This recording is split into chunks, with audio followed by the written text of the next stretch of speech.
The reading from the book of Exodus.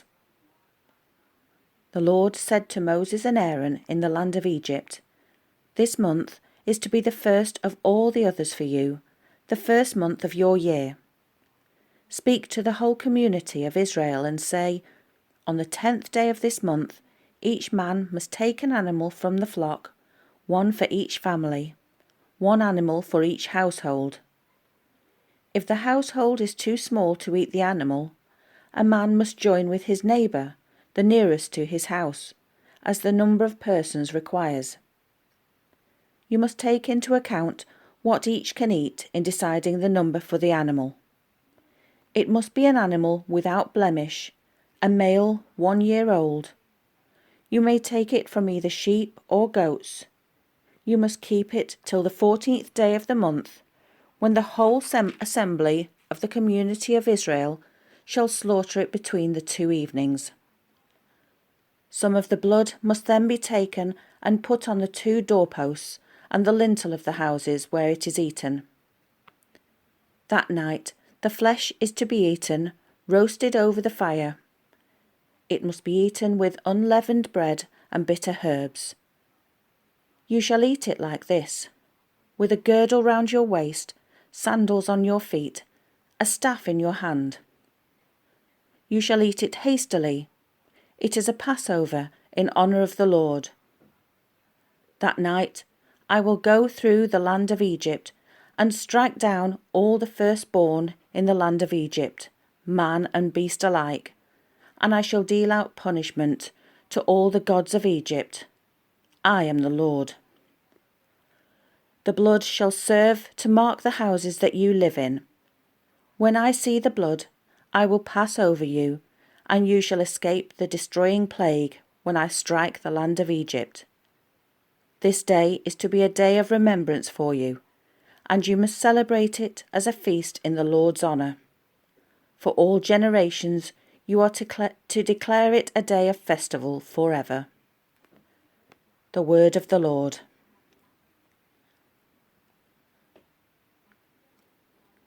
The response to the psalm is, "The blessing cup that we bless is a communion with the blood of Christ.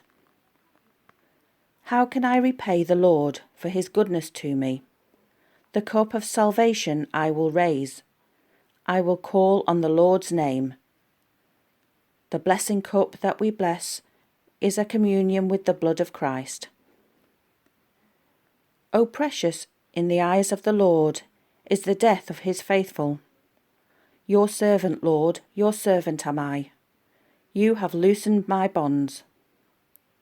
The blessing cup that we bless is a communion with the blood of Christ. A thanksgiving sacrifice I make. I will call on the Lord's name. My vows to the Lord I will fulfill before all his people. The blessing cup that we bless is a communion with the blood of Christ." The second reading is a reading from the first letter of St. Paul to the Corinthians.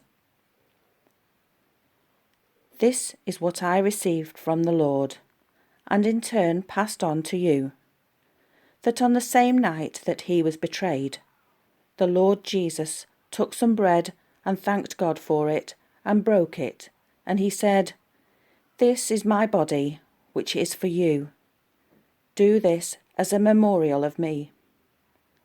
In the same way, he took the cup after supper and said, 'This cup is the new covenant of my blood.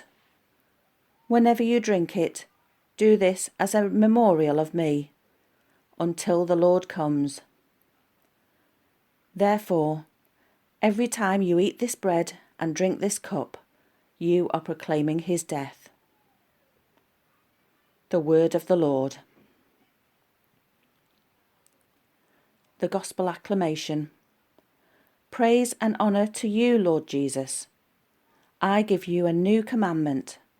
Love one another, just as I have loved you, says the Lord.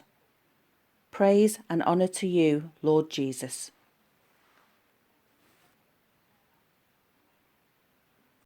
A reading from the Holy Gospel according to St. John. It was before the festival of the Passover, and Jesus knew that the hour had come for him to pass from this world to the Father. He always loved those who were his in the world, but now he showed how perfect his love was. They were at supper, and the devil had already put it into the mind of Judas Iscariot, son of Simon, to betray him. Jesus knew that the Father had put everything into his hands, and that he had come from God and was returning to God.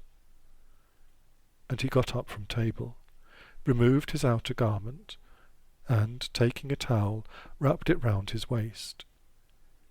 He then poured water into a basin and began to wash the disciples' feet, and to wipe them with the towel he was wearing.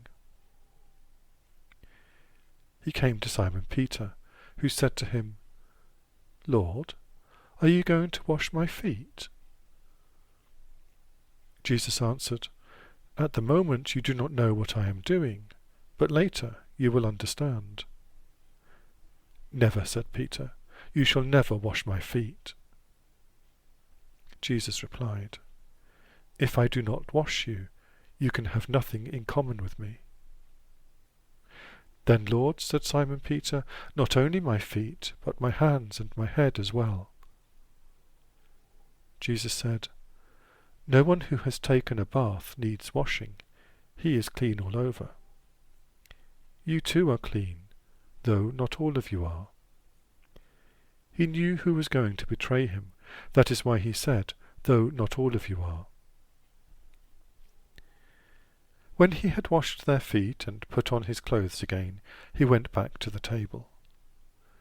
"Do you understand," he said, "what I have done to you? You call me Master and Lord, and rightly, so I am. If I then, the Lord and Master, have washed your feet, you should wash each other's feet. I have given you an example so that you may copy what I have done to you." The Gospel of the Lord.